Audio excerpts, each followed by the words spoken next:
In 2014, Marvel introduced a reboot of their long-running comic, Miss Marvel. This reboot involved the previous Miss Marvel, Carol Danvers, becoming the newly created Captain Marvel, leaving the name Miss Marvel open for a new alter ego. Her name is Kamala Khan, and as Ms. Marvel, she can grow and shrink her limbs and her body and shapeshift into other forms. Folks, if she can shapeshift, that means literally anything could be Muslim. A lamp, a sandwich, a tiger, a non-threatening Muslim. She is a 16-year-old Pakistani-American Muslim. She lives with her two parents and a brother. And like any 16-year-old girl, she believes her parents are trying to ruin her life. After her introduction, people were curious to see how her religion tied to the comics. Does it truly inform her character, or is it simply an afterthought, perhaps to earn more revenue for Marvel? Surprisingly, the comic does display Muslim traditions, and more than most people would think. In the opening scene, she discusses bacon and how she longs to try it, but cannot due to her religion.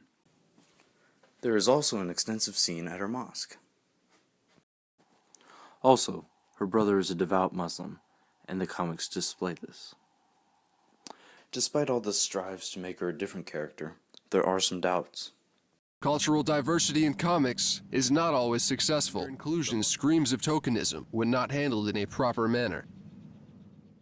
G. Willow Wilson and Sama Amanat, Kamala's creators, have discussed why they think Kamala is a different kind of Muslim character, and a different comic book character, explaining that their decision to create her was not an act of mere tokenism.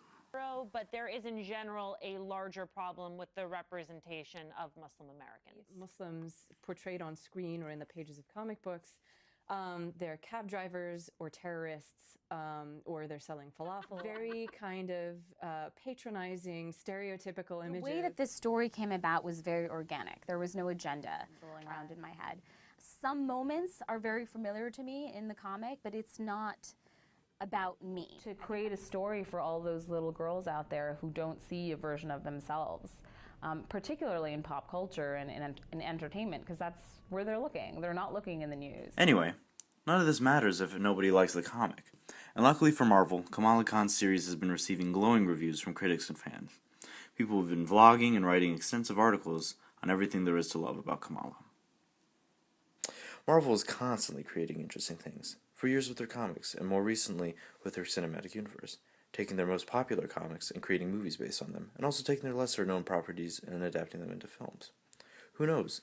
Even though Kamala is a new comic book character, she could potentially have her own movie in the future.